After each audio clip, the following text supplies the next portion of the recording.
Hello friends, welcome back to Motor Redefined. मैं हूं आपका होस्ट और दोस्त अरिंदम घोष और आज एक बार फिर मैं आप लोगों के लिए एक जबरदस्त यहां पर राइड कंपैरिजन के साथ हाजिर हूं। जी हां दोस्तों, बहुत ज्यादा डाउट है कि हंटर खरीदी जाए या फिर रॉनिन। आज इस वीडियो के दौरान इस डाउट को कंप्लीटली यहां पर खत्म करने की कोशिश करेंगे। बताऊंगा मैं आप लोगों को यहां पर दोनों ही बाइक में चीजें, आप लोगों को फीचर, स्पेसिफिकेशन, प्राइस, माइलेज के साथ क्या देखने में मिलेगी और साथ ही राइड करते वक्त आप लोगों को यहां पर डिफरेंस क्या मिलेगा, कंप्लीटली यहां पर डिस्कशन करेंगे ताकि वीडियो के एंड तक आप लोगों को क्लियर आइडिया मिल जाए कि आप लोगों के लिए रॉनिन खरीदना सही होगा या फिर यहां पर हंटर 350। और दोस्तों, आगे बढ़ने से पहले very special thanks to Royal Enfield Krishnanagar and Rahul TVS Krishnanagar for providing me this bikes, ताकि मैं आप लोगों तक यहां पर ये कंपैरिजन पहुंचा सकूं। वेस्ट बंगाल के कृष्णनगर या आसपास के एरिया में अगर आप रहते हैं, कोई भी आप यहां पर रॉयल एनफील्ड या फिर टीवीएस के प्रोडक्ट खरीदना चाहते हैं, शोरूम को डेफिनेटली कांटेक्ट कर सकते हैं। डिटेल्स ऑलरेडी आप लोगों ने अपने स्क्रीन पर देख ली है। तो चलिए दोस्तों, स्टार्ट करते हैं। दोस्तों, यहां पर राइड पे जाने से पहले छोटी सी मैं आप लोगों के साथ दोनों ही बाइक की यहां पर एक वॉक अराउंड कंपैरिजन शेयर करना चाहूंगा ताकि की डिफरेंसेस के बारे में मैं आप लोगों को बता सकूं। सबसे पहले दोस्तों, अगर आप कलर देख रहे हैं तो रॉनिन में आप लोगों को 3 वेरिएंट मिलेगा, mid, base and then top. तीनों ही मॉडल में आप लोगों को दो कलर वेरिएंट मिल जाएगी। अगर आप लोग हंटर 350 में आते हैं, बेस मॉडल विद आप कह सकते हैं यहाँ पर स्पोक व्हील, वहाँ पर आप लोगों को फैक्ट्री ब्लैक कलर जो है वो आपको मिलेगा। मिड मॉडल में दोस्तों पहले कुछ जो कलर आप लोगों को मिलता था वो आपको मिलेगा। साथ ही आप लोग यहाँ पर जो रियो वाइट कलर एक्स्ट्रा यहाँ पर अभी एक कलर आपको और मिलेगा। साथ ही अगर आप लोग टॉप मॉडल में आ रहे हैं तो यहाँ पर भी आप लोगों को पहले जैसे कलर कुछ मिलेगी, कुछ को निकाल दिया गया है। प्लस यहाँ पर ये आप कह सकते हैं लंदन रेड और टोक्यो ब्लैक कलर इसको ऐड करा गया है। बाकी दोस्तों, दोनों ही बाइक में जो तीन आप लोगों को वेरिएंट मिल रहा है, प्राइस एक्जैक्टली मैं आपको बताऊंगा, लेकिन उससे पहले देख लेते हैं चीजें हमें यहाँ पर मिल क्या क्या रही है। सबसे पहले दोस्तों, फ्रंट व्यू से स्टार्ट करते हैं। दोनों में ही आप लोगों को ऑल एलईडी हेडलैम्प का सेटअप मिलेगा। बाकी पहले हंटर में आपको ये मिलता नहीं था। अभी 2025 वाली अपडेट में ये आप लोगों को अभी आप कह सकते हैं एलईडी देखने में मिल रहा है। लेकिन सस्पेंशन दोस्तों यहाँ पर डेफिनेटली थोड़ी सी बेटर रॉनिन में है, क्योंकि यहाँ पर आपको यूएसडी मिलेगा और साथ ही अगर आप लोग हंटर में देख रहे हैं तो यहाँ पर आपको टेलीस्कोपिक फोक मिल रहा है। बाकी दोस्तों, अगर देखा जाए तो यहाँ पर जो टायर है 110/70 सेक्शन की आपको मिलेगी with 17 inches of alloy wheel. लेकिन रॉनिन में आप लोगों को यहाँ पर ये जो डायमंड कट वाली चीज़ है ये आप लोगों को यहाँ पर अभी देखने में मिल रहा है। बाकी दोस्तों, डुअल चैनल एबीएस का सेटअप आपको दोनों में मिलेगा। साथ ही आप लोगों को दोनों में ही 300 mm तक की ये जो डिस्क ब्रेक है ये भी आप लोगों को यहाँ पर मिल जाएगी। रॉनिन में ऑलरेडी आप लोगों को क्रैश गार्ड मिल रहा है, लेकिन हंटर में आप लोगों को वो एक्स्ट्रा खरीद कर यहाँ पर लगवाना होता है एज एन एक्सेसरीज। अब दोस्तों, इंजन के बारे में अगर बात करी जाए तो स्टार्ट करते हैं विथ रॉनिन। यहाँ पर आप लोगों को 225.9 CC single cylinder SOSC 4 valve air oil cool fuel injection वाली इंजन आपको मिलेगी। बाकी ऑयल कूलिंग के लिए सेटअप आप लोगों को यहाँ पर बाहर ही दिख रहा है। बाकी दोस्तों, अगर आप यहाँ पर पावर देख रहे हैं तो 20.4 PS तक की जो पावर है ये आप लोगों को यहाँ पर मिल जाएगी with 19.93 newton metre of torque. बाकी दोस्तों, slip and assist clutch 5 speed gear box आपको यहाँ पर भी मिलेगा। साथ ही दोस्तों, slip and assist clutch 5 speed gear box अभी आप लोगों को यहाँ पर भी मिल रहा है। हंटर में स्लिपर क्लच पहले आपको मिलता नहीं था, 2025 वाली ये मॉडल में आप लोगों को यहाँ पर मिल रहा है। अब दोस्तों, अगर आप लोग इंजन देख रहे हैं तो डेफिनेटली कैपेसिटी यहाँ पर बड़ी है। यहाँ पर आप लोगों को अप्रॉक्सीमेटली 349 सीसी सिंगल सिलेंडर यहाँ पर आप कह सकते हैं air oil cool fuel injected engine आपको मिलेगा। ऑयल कूल दोस्तों जे सीरीज इंजन में अंदर की जाती है, कंपनी का ऐसा कहना है। बाकी दोस्तों, अगर आप लोग पावर देख रहे हैं तो अप्रॉक्सीमेटली सेम ही आप लोगों को मिल जाएगा। आप कह सकते हैं 20.2 bhp की मिल रही है, लेकिन टॉर्क यहाँ पर डेफिनेटली आप लोगों को अप्रॉक्सीमेटली 7 न्यूटन मीटर तक का ज़्यादा मिल रहा है। यहाँ पर आप लोगों को 27 न्यूटन मीटर का जो टॉर्क है वो आप लोगों को मिल जाएगा। बाकी दोस्तों, स्लीपर क्लच है, ऑलरेडी मैंने आप लोगों से कही है। अब क्योंकि इंजन के बारे में बात हो रहा है तो चलिए जो एग्जॉस्ट साउंड है वो भी मैं आप लोगों को सुना देता हूँ। स्टार्ट करते हैं विथ हंटर 350।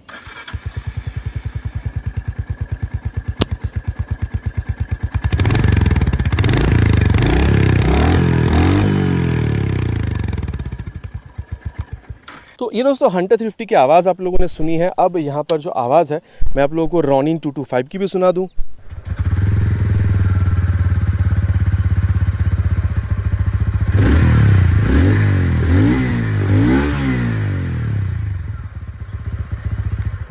तो ये दोस्तों दोनों ही बाइक की जो आवाज़ है ये आप लोगों ने सुन लिया। आपको किसकी बेहतर लगी? बाकी देखिए, हंटर में थोड़ी सी ज़्यादा तो बेस आपको मिल रहा है। बाकी आपको किसका सही लगा आवाज़ ज़्यादा, नीचे प्लीज़ कमेंट में लिखकर बताइएगा। बाकी दोस्तों, दोनों में अगर आप लोग देख रहे हैं टेल लैम्प कुछ इस तरीके से जो है आप लोग को यहाँ पर समझ में आएगा। दोनों में ही दोस्तों, चाहे फ्रंट या फिर आप रियर देख रहे हो, ये जो कुछ टर्न इंडिकेटर्स हैं विथ आप कह सकते हैं यहाँ पर हैजार्ड लैम्प का सेटअप ये भी आपको मिल जाएगा। ये देखिए, दोनों ही बाइक में मैंने इसको यहाँ पर ऑन करके भी रखी हुई है। बाकी अगर देखा जाए दोस्तों, टायर अगर आप लोग देख रहे हैं तो अभी यहाँ पर आप लोगों को रॉनिन में ये आप कह सकते हैं ये जो टायर अगर ये आपको मिल रहा है जो पहले मिलता नहीं था। बाकी यहाँ पर अगर आप लोग टायर देख रहे हैं 130/70 सेक्शन की tyre with 17 inches of alloy wheel, लेकिन अगर आप लोग हंटर में देखेंगे तो यहाँ पर 140/70 सेक्शन की टायर आपको मिलेगी with 17 inches of alloy wheel.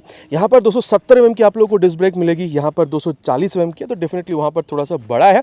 लेकिन सस्पेंशन दोस्तों रॉनिन में आप लोगों को यहाँ पर ये जो मोनोशॉक वाला सेटअप है ये आपको मिलेगा, लेकिन हंटर में आप लोगों को डुअल हाइड्रोलिक शॉक अब्जॉर्बर का जो सेटअप है ये आप लोगों को यहाँ पर मिलेगा। और वहीं दोस्तों अगर सीट के बारे में बात करी जाए तो आप देख सकते हैं यहाँ पर दोनों में ही यहाँ पर ये जो सिंगल सीट का ऑप्शन है ये आप लोगों को यहाँ पर मिल रहा है, तो फैमिली के साथ राइड करने के लिए दोनों ही काफ़ी आप लोगों को अच्छी खासी महसूस हो सकती है। बाकी हाइट के बारे में बात करी जाए 790 mm 795 mm तक का आपको मिलेगा, तो दोनों में ही अगर आपकी हाइट अराउंड 54-55 तक की है आप आराम से दोनों बाइक को राइड कर पाएंगे। बहुत ज़्यादा प्रॉब्लम मेरे हिसाब से आपको होनी नहीं चाहिए। टैंक की जहाँ तक बात है दोस्तों मेटालिक टैंक दोनों में ही है, E20 भी दोनों में ही स्टिकरिंग आपको मिलेगा। फ्लिक्स व्हील से आप दोनों ही बाइक को रन करा पाएंगे। लेकिन जहाँ तक बात है माइलेज की तो मैं आपको कह सकता हूँ 30 से 35 तक की माइलेज आप दोनों में एक्सपेक्ट कर सकते हैं। कम ज़्यादा अगर आपको किसी भी बाइक में मिला, आप अगर ओन कर रहे हैं चला रहे हैं बाइक को, नीचे प्लीज़ कमेंट पर लिखकर बताना, इसके बारे में नहीं भूलिएगा। 13 लीटर की टैंक 14 लीटर की टैंक आप लोगों को यहाँ पर मिल जाएगी।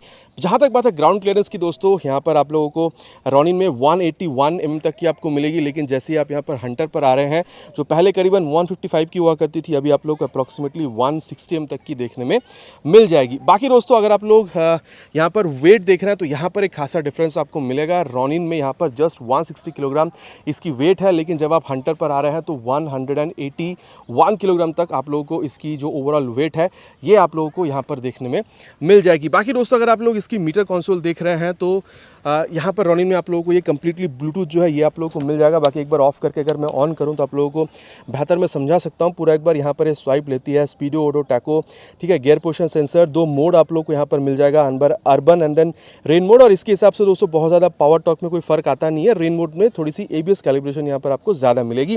बाकी टाइम, स्पीडोमीटर, ठीक है, गियर पोजिशन सेंसर, मोड का बटन यूज़ करने पर दोस्तों यहाँ पर ट्रिप A, ट्रिप B, ठीक है, डिस्टेंस टू एम्प्टी, ये सारी चीज़ आप लोग को ओडोमीटर के साथ यहाँ पर ये बता देती है। बाकी फ्यूल के सेंसर वगैरह आप लोग को दिख रहा है। और अगर आप लोग यहाँ पर जो स्मार्ट कनेक्ट ऐप है TVS उसको अगर आप लोग डाउनलोड इंस्टॉल करके मोबाइल में थ्रू ब्लूटूथ इसके साथ अगर कनेक्ट करते हैं तो turn button navigation, call SMS और भी कई कनेक्ट फीचर जो आप यहाँ पर बिल्कुल इस्तेमाल कर पाते हैं। बाकी दोस्तों बारिश यहाँ पर स्टार्ट हो चुकी है।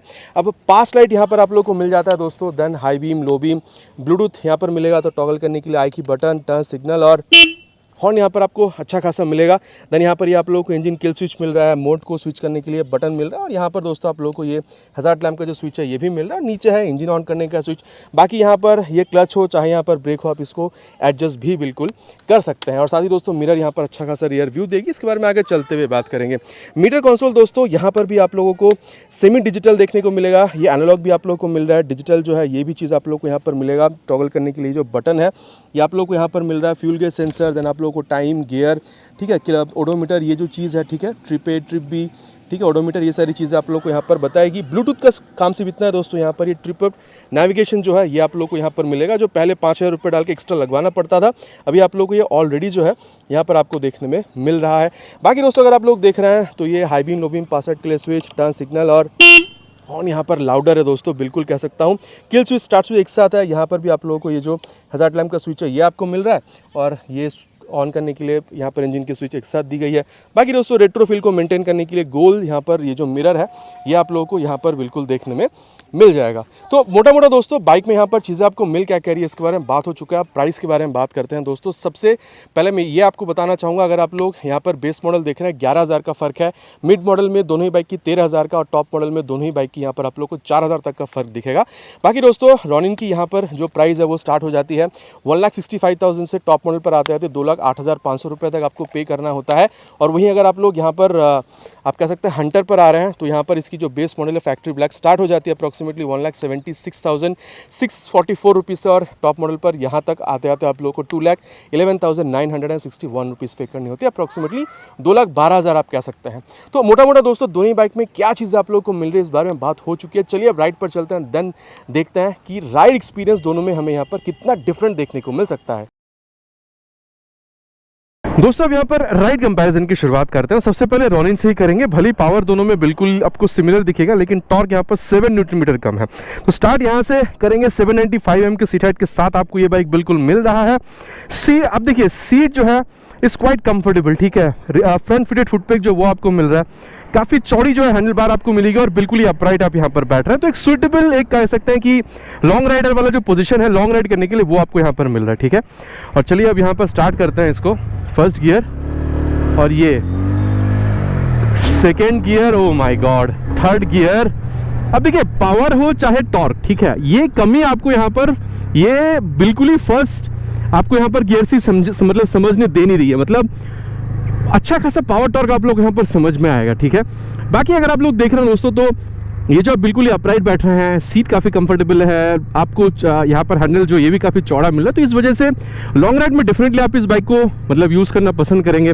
और साथ ही क्योंकि सीट कंफर्टेबल है, अब देखिए अगर दो हेल्दी पर्सन बैठ रहे हैं फिर तो बात अलग है, लेकिन अगर एक नॉर्मल एक हेल्दी पर्सन भी अगर बैठ रहा है तो आराम से यहाँ पर सीट में स्पेस की वजह से आपको यहाँ पर कोई प्रॉब्लम नहीं होगा, ठीक है। तो ये था दोस्तों about seat and overall first feeling of the bike. अब दोस्तों क्योंकि यहाँ पर स्लिप एंड असिस्ट क्लच है, तो चलिए वो भी यहाँ पर एक बार ट्राई करते हैं। एक बार इसको ले चलेंगे करीबन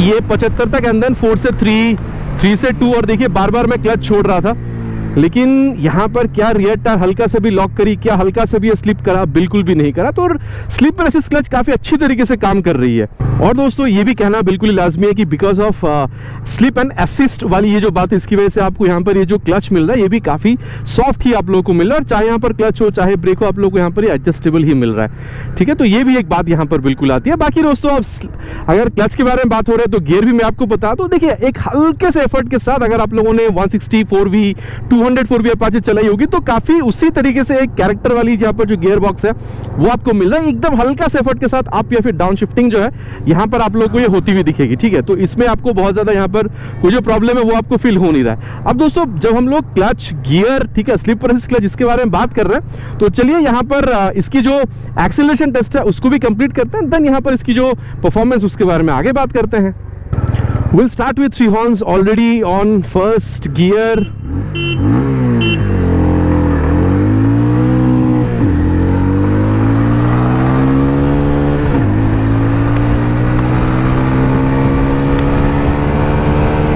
Cross 90,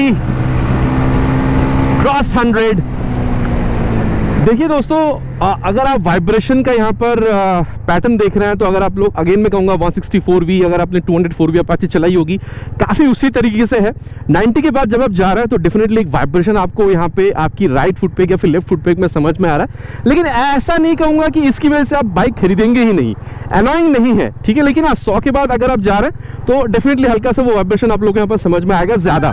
अब 90 से वो आपको अच्छी तरीके से समझ में आना शुरू हो जाती है, 100 के बाद थोड़ा बहुत ज़्यादा आपको समझ में आएगा। लेकिन अगर आप कंफर्टेबल क्रूजिंग स्पीड देख रहे हैं तो मैं कहूँगा 100, 105, 110, मतलब 105 ज़्यादा बेहतर होगा अगर आप इस तरीके से हाईवे पर अगर आप कंफर्टेबल क्रूजिंग स्पीड देख रहे हैं तो, ठीक है। बाकी अगर दोस्तों अगर आप लोग स्टेबिलिटी देख रहे हैं, मेरे हिसाब से कोई प्रॉब्लम आपको होगी नहीं, लेकिन रेडियल टायर अगर मिल जाती तो शायद और ये बेहतर हो सकती थी। अब दोस्तों अगर मैं आप लोगों को बताऊं यहाँ पर इंजन हीटिंग के बारे में, तो मैंने बहुत सारी कस्टमर्स के साथ बात करी हुई है, रॉनिन में ऐसा सच कोई हीटिंग इशू आप लोगों को यहाँ पर मिलता है नहीं, ठीक है। और हाँ, अगर आप माइलेज देख रहे हैं आप लोगों को अराउंड 35 तक यहाँ पर मिल जानी चाहिए। कम ज़्यादा अगर आपको मिला है तो नीचे प्लीज़ कमेंट पर लिखकर बताना नहीं भूलिएगा। अब दोस्तों इतना मैं आप लोगों से कह सकता हूँ कि अगर आप OBD2B अपडेट आने की बात देख रहे हैं तो एक्सीलरेशन में आप लोगों को इसकी पहली वाली मॉडल से एज सच बहुत ज़्यादा कोई डिफरेंस जो आपको समझ में आएगा नहीं। बाकी दोस्तों आप लोगों को यहाँ पर ये जो GTT टेक्नोलॉजी है यहाँ पर ये आपको मिलता है, तो इसको एक बार हम लोग टेस्ट करके देखते हैं। मान के चलिए आप बहुत ज़्यादा ट्रैफिक पर है, आप सेकेंड गियर पर डाल के क्लच और थ्रॉटल जो इसको आप लोग यहाँ पर रिलीज कर रहे हैं, तो देखिए अपने आप गाड़ी जो है यहाँ पर ये 10, 11 ये एक स्पीड ले रही है और ये आगे बढ़ रही है, ठीक है। तो इस स्पीड के साथ दोस्तों क्योंकि आप बहुत ज़्यादा यहाँ पर क्लच थ्रॉटल गियर बार बार इस्तेमाल नहीं कर रहे हैं, तो यहाँ पर ये जो माइलेज है वो भी मैनेज हो जाती है, ठीक है। तो ये एक बहुत बढ़िया टेक्नोलॉजी आप कह सकते हैं, जो आप कह सकते हैं माइलेज को यहाँ पे ज़्यादा मेंटेन करने के लिए आप लोग को यहाँ पर कंपनी ऑफर करा रही है। अब आप कहेंगे कि भाई ये तो हर एक बाइक में यूज़ किया जा सकता है, नई बात क्या है, आप यूज़ कर सकते हैं बेशक दूसरी बाइक में भी, लेकिन हर एक गियर पे इतनी ही स्मूथनेस के साथ यूज़ कर पाना दूसरी बाइकों में थोड़ी मुश्किल है, जो यहाँ पर आप लोगों को कंपनी GTT टेक्नोलॉजी के हिसाब से क्लेम करके दे रही है। और दोस्तों पावर तो दोनों में ऑलमोस्ट सेम है, लेकिन अब हंटर के साथ इसकी शुरुआत करते हैं, क्योंकि यहाँ पर 7 न्यूटन मीटर गियर ज़्यादा है अगर आप रॉनिन से देख रहे हैं। बाकी रॉनिन ऑलरेडी हम लोगों ने यहाँ पर टेस्ट कर लिया है और अब वक्त है यहाँ पर हंटर 350 2025 मॉडल को टेस्ट करने का विथ रिस्पेक्ट टू रॉनिन। ठीक है, सीट मैं कहूँगा दोस्तों रॉनिन में कहीं ना कहीं थोड़ी सी और ज़्यादा कंफर्टेबल थी, कंफर्टेबल यहाँ पर भी है, रॉनिन में हल्की सी और ज़्यादा कंफर्टेबल थी। अब मैं कहूँगा रॉनिन में हैंडल बार जो थोड़ी सी और ज़्यादा चौड़ी थी, यहाँ पर उसके मुकाबले चौड़ी कम है, लेकिन हाँ चौड़ी यहाँ पर भी है। ठीक है, बाकी हाँ अगर आप राइडर पोजीशन देख रहे हैं यहाँ पर आपको हल्का सा झुकना हो रहा है, रॉनिन में झुकना नहीं हो रहा था और यहाँ पर रियर फिटेड फुट पे गए, रॉनिन में फ्रंट फिटेड था। तो ये थोड़ी सी ज़्यादा स्पोर्टी राइडर पोजीशन जो है वो आप लोगों को यहाँ पर ये प्रोवाइड करा रही है। रॉनिन में क्या था वो थोड़ी ज़्यादा कंफर्टेबल राइडर पोजीशन आपको प्रोवाइड करा रही थी। ठीक है, बाकी देखिए स्पेस तो ऑलमोस्ट सिमिलर है दोनों में, तो बैठने में यहाँ पर भी प्रॉब्लम आपको होनी नहीं चाहिए। ठीक है, और चलिए अब स्टार्ट करते हैं। यहाँ पर फर्स्ट गियर और ये सेकेंड गियर, थर्ड गियर। देखिए मैं कहूँगा दोस्तों इनिशियल में तो एज सच दोनों में बहुत ज़्यादा कोई डिफरेंस आपको यहाँ पर समझ में आ नहीं रहा है। ठीक है, बाकी हाँ टॉप स्पीड में ये सारी चीज़ों में डिफरेंस है, वो मैं एक्सेलरेशन टेस्ट के बाद आपको बताऊंगा। लेकिन मैं स्लीपर क्लच तो यहाँ पर भी आ गया है, तो चलिए पहले इसको भी ले चलेंगे रॉनिन की तरह अराउंड 70-80 के पास, एंड देन इस पर डाउन शिफ्ट करेंगे। 80 तक जा चुके हैं और ये 4 से 3 पे आ गए हैं, 3 से ये देखिए 2 पर आ गए हैं। ठीक है, मतलब ज़बरदस्त शिफ्टिंग यहाँ पर भी हो रहा है। ठीक है, मैंने क्लच छोड़ दिया था, आप लोगों ने देखा है बार बार डाउन शिफ्ट करके, लेकिन रियर टायर हल्की सी भी स्लिप नहीं करी। स्लिप एंड असिस्ट क्लच यहाँ पर भी ज़बरदस्त काम कर रही है। बाकी मैं तो कहूँगा रॉनिन की तरह ही या फिर रॉनिन से हल्की और ज़्यादा स्मूथनेस ही आप लोगों को यहाँ पर समझ में आ रहा है डाउन शिफ्ट करते वक्त। ठीक है, जब आप क्लच छोड़ दे रहे हैं तो रियर टायर हल्का से भी यहाँ पर स्लिप नहीं करी है। बाकी दोस्तों रॉयल एनफील्ड में क्लच थोड़ा सा टाइट होता है, लेकिन यहाँ पर क्लच काफी हल्का है बिकॉज ऑफ स्लीपर क्लच, आप कह सकते हैं स्लीप एंड असिस्ट की वजह से। और अगर आप क्लच देख रहे हैं, मैंने ऑलरेडी अभी कहा है कि ये थोड़ी सी सॉफ्ट आपको मिलेगी। बाकी अगर आप लोग गियर शिफ्टिंग देख रहे हैं तो हाँ रॉनिन के मुकाबले यहाँ पर हल्का सा आपको ज्यादा एफर्ट बिल्कुल देना हो रहा है, लेकिन एज सच यहाँ पर भी बहुत ज्यादा हार्डनेस नहीं है, स्मूथनेस यहाँ पर भी है, लेकिन रॉनिन के मुकाबले हल्की सी आप लोगों को यहाँ पर अप डाउन करने में जो एफर्ट है थोड़ा सा ज्यादा आपको देना हो रहा है। ठीक है, तो ये था अबाउट क्लच एंड गियर। बाकी दोस्तों क्लच एंड गियर के बारे में बात हो रही है, स्लीपर क्लच मैंने आपको बता दिया है, तो चलिए रॉनिन की तरह यहाँ पर भी इसके एक्सेलरेशन टेस्ट को कंप्लीट करते हैं। Will start with 3 horns.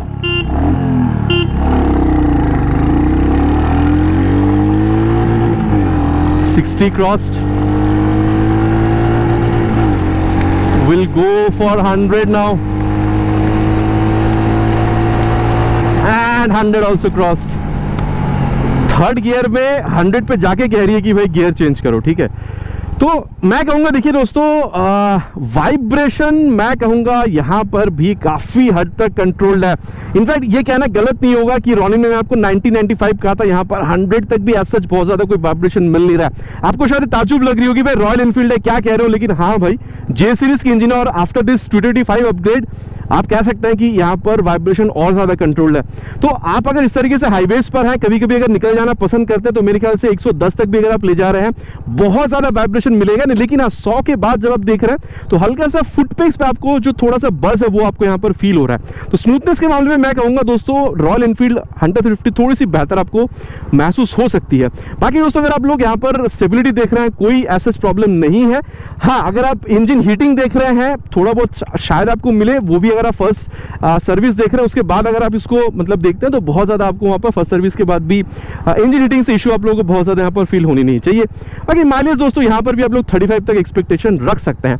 अब दोस्तों OBD2 एक ही यहाँ पर बात अलग थी, वहाँ पर टॉप स्पीड में जाके रॉनिन से यहाँ पर हंटर आगे निकल जाती थी। लेकिन अगर अभी आप लोग OBD2B दोनों ही मॉडल की यहाँ पर कंपैरिजन देख रहे हैं तो चाहे इनिशियल देख रहे हो या फिर टॉप स्पीड परफॉर्मेंस देख रहे हो काफ़ी हद तक आप लोग को सिमिलर मिलेगा। इन सम केसेस अगर आप हंटर चला रहे हैं, आपकी वेट अगर कम है तो शायद हंटर आपकी थोड़ी सी आगे निकल सकती है, लेकिन टॉप एंड परफॉर्मेंस भी अगर आप लोग देख रहे हैं तो दोनों बाइक में आप लोग को ऑलमोस्ट सिमिलर मिल जाएगा।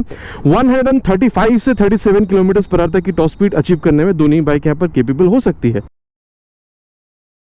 साथ ही दोस्तों अब यहाँ पर इसकी जो ब्रेकिंग है इसको हम लोग टेस्ट करेंगे। डुअल चैनल ABS आपको मिल रहा है यहाँ पर, तो करीबन 60 पे ले जाके 64 पे ये देखिए फ्रंट ब्रेक। ओहो आपने देखा हल्का सा वो एक पकड़ी छोड़ी वाली बात यहाँ पर आई थी। ठीक है, शायद गाड़ी स्लिप कर रही थी तभी ABS ने जो है अपना इंट्रूशन दिखाया। बाकी देखिए अब यहाँ पर रास्ता थोड़ा सा भीगा हुआ है, तो फ्रंट ब्रेक में दोस्तों यहाँ पर ABS की जो इंट्रूशन है ये आप लोगों को यहाँ पर डेफिनेटली समझ में भी आ रहा है। अब दोस्तों अगर आप इसकी रियर ब्रेक देखते हैं तो एक बार इसको हम लोग प्रेस करते हैं, वही ले जाके अराउंड 57 पे ये देखिए। तो यहाँ पर मैं जो कहूँगा दोस्तों, ऐसा 240 mm की ब्रेक होने की वजह से रियर में, मतलब जब आप रियर ब्रेक प्रेस कर रहे हैं तो एकदम पट से रोक दे रही है, ऐसा कोई बात यहाँ पर है नहीं, प्रोग्रेसिव ही है। जब आप रियर ब्रेक पे पैर रख रहे हैं, हल्का से यहाँ पर एक जो स्पीड स्लो डाउन है, वही वाली बात आप लोगों को यहाँ पर फील हो रही है, ठीक है।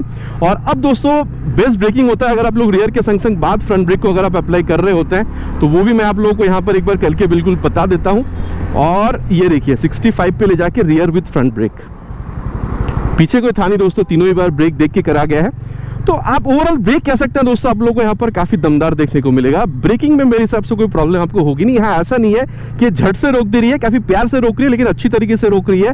एंड डेफिनेटली एबीएस की इंट्रूशन आप लोगों को यहाँ पर ब्रेकिंग में समझ में भी आती है। ओवरऑल ब्रेकिंग काफी बढ़िया है।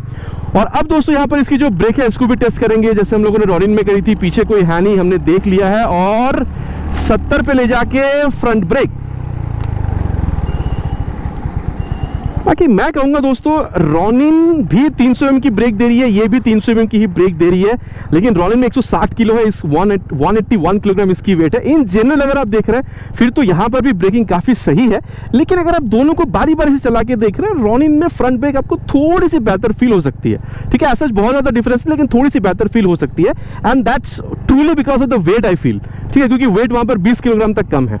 और अब दोस्तों अगर आप देख रहे हैं तो रियर में वहां पर 240 की ब्रेक मिल रही थी और यहां पर आप लोगों को 270 mm की ब्रेक मिलेगी। तो इसको भी टेस्ट करना बिल्कुल बनता है, लेकिन थोड़ा सा हल्का हो जाने दो। यस, पीछे कोई है नहीं और इसको भी ले चलेंगे 70 पे। और ये रियर ब्रेक इस्तेमाल कर दिया है। हाँ, रॉनिन के मुकाबले दोस्तों यहां पर रियर ब्रेक अगर आप देख रहे हैं 240 की वहां थी, यहां पर 270 की। लेकिन मैं कहूंगा यहां पर भी ब्रेक पे पैर रखने से हल्का सा स्पीड स्लो डाउन हो रही है, फील वही है, लेकिन एबीएस वहां पे देर से आ रही थी, यहां पर एबीएस जो है जल्दी आ रही है। तो ये एक फील आप लोगों को मैं बिल्कुल बता सकता हूं, प्रोग्रेसिव नेचर की दोनों ही है, ठीक है। बाकी अब चलिए रियर के संग संग बाद फ्रंट ब्रेक को अप्लाई करके देखते हैं। वही 60-70 के बीच ले चलेंगे और ये 65 के करीबन ले चले थे, रियर में कोई था नहीं। बाकी दोस्तों जब मैं ये रियर के संग संग बाद फ्रंट ब्रेक को अप्लाई कर रहा हूं ना, फिर मुझे लग रहा है कि कहीं ना कहीं दोनों में बहुत ज्यादा डिफरेंस नहीं है, ठीक है। लेकिन फ्रंट ब्रेक अगर आप देख रहे हैं तो ओवरऑल थोड़ी सी बेहतर रिस्पांस आपको ब्रेकिंग में रॉनिन निकाल कर दे सकती है। तो ओवरऑल ब्रेकिंग जो है दोस्तों यहां पर भी काफी सही है। अब दोस्तों अगर यहाँ पर हैंडलिंग के बारे में बात करी जाए, यहाँ पर सस्पेंशन के बारे में बात करी जाए, तो मैं कहूंगा फ्रंट हो चाहे रियर, यहाँ पर आप लोगों को मिड से स्टिफ के बीच में देखने को मिलेगा। देखिए ये बाइक ना थोड़ी सी वो स्क्रैम्बलर टाइप की फील आपको देगी, मतलब आप ऑन रोड चला रहे हैं बहुत सही है। उबड़ खाबड़ रास्तों पर भी काफी हद तक यहाँ पर ये आप लोगों को, मतलब जो सस्पेंशन है अच्छा खासा आप कह सकते हैं, जो रिस्पॉन्स है वो आपको निकाल कर देगी। तो इन दिस सेंस अगर आप लोग देख रहे हैं कुछ इस तरीके से अगर आप करने की कोशिश कर रहे हैं, फ्रंट सस्पेंशन में से हल्का सा वो जो स्टिफनेस आपको समझ में भी आता है। देखिए मैं तो कहूंगा हाईवेज पर आप लोग चला रहे हैं तो काफी अच्छा खासा आप लोग को straight line stability, high speed, top speed, in fact cornering भी मैंने आपको बताया था, अच्छा खासा आप लोग को यहाँ पर रिस्पॉन्स देगी।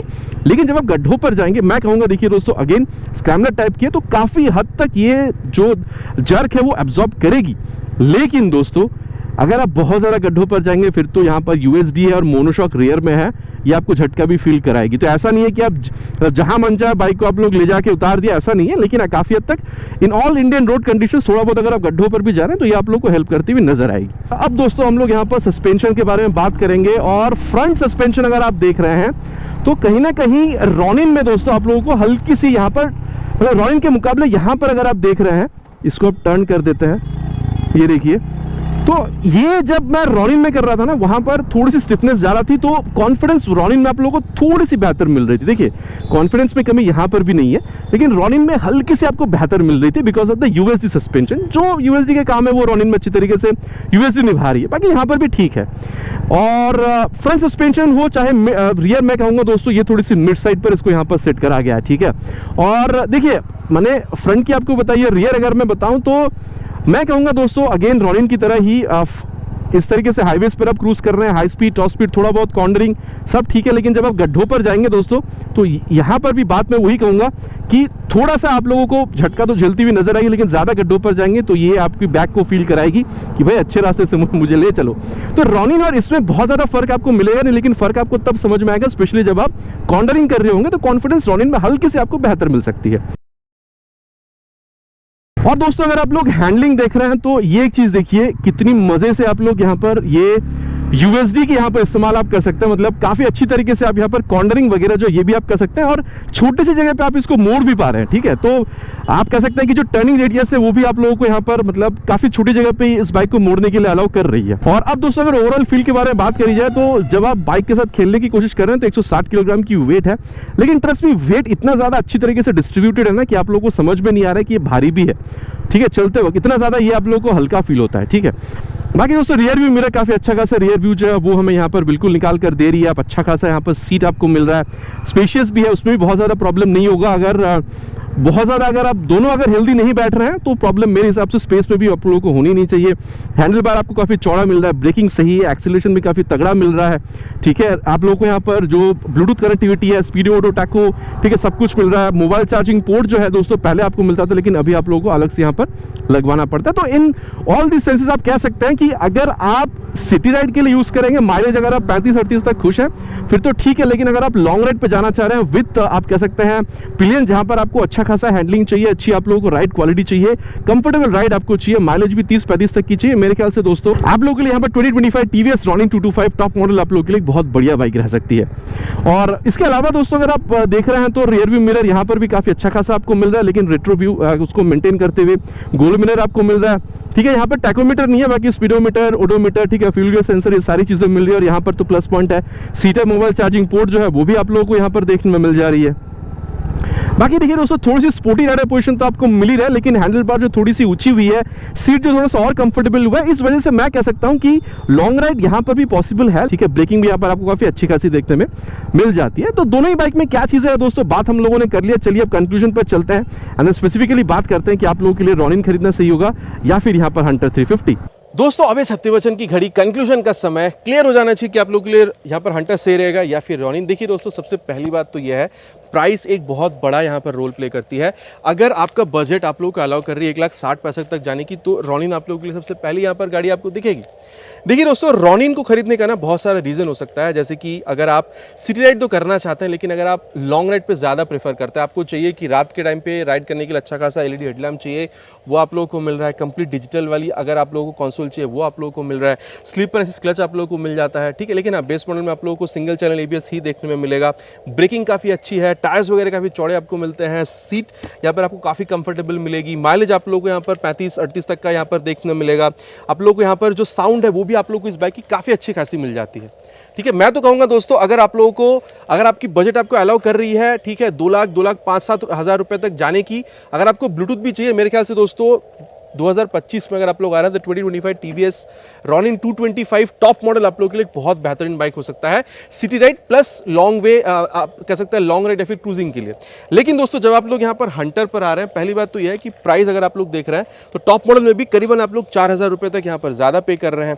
लेकिन अभी दोस्तों मैं ये कह सकता हूँ कि आफ्टर दिस 2025 अपग्रेड्स, ठीक है, आप लोगों को स्लीपर असिस्ट क्लच बेहतर मिल रहा है। ठीक है, ये हैंडल बार डेफिनेटली थोड़ी सी आप लोगों को ऊंची मिल रही है, तो कहीं ना कहीं दोस्तों अगर आप लोग थोड़ा बहुत लॉन्ग राइड भी चाह रहे हैं तो भी इससे पॉसिबल। लेकिन फिर मैं अगेन कहूंगा लॉन्ग राइड के लिए ही सिर्फ अगर आप देख रहे हैं तो रॉनिन अभी भी आप लोगों को डेफिनेटली थोड़ी सी एक बेहतर ऑप्शन समझ में आती है। लेकिन हाँ, आप अगर रॉयल एनफील्ड ही खरीदना चाहते हैं, बजट आपकी थोड़ी कम है, आप कह सकते हैं 2,10,12 हज़ार तक आपकी बजट है, आप चाहते हैं कि आप सिटी राइड मतलब मेनली करेंगे, कभी कभी आप लॉन्ग राइड पर निकलना चाहते हैं लेकिन आपको सीट कंफर्टेबल चाहिए, माइलेज 30-35 तक की चाहिए, स्लीपर असिस्ट क्लच, ब्लूटूथ आपको चाहिए, और वो आप कह सकते हैं वो जो एनालॉग वाली जो चीज़ है वो आपको चाहिए, पे राइड करने के लिए अच्छा खासा लाइट आपको चाहिए, हैंडलिंग अच्छी चाहिए, अगेन कहूंगा माइलेज 30-35 तक की आपको चाहिए, अगेन कहूंगा बजट अगर आपको अलाउ कर रही है 2,10,12 हज़ार तक जाने की, आप लोगों के लिए यहाँ पर ये जो हंटर 350 है 2025 मॉडल आप लोगों के लिए बहुत बेहतरीन बाइक रह सकती है।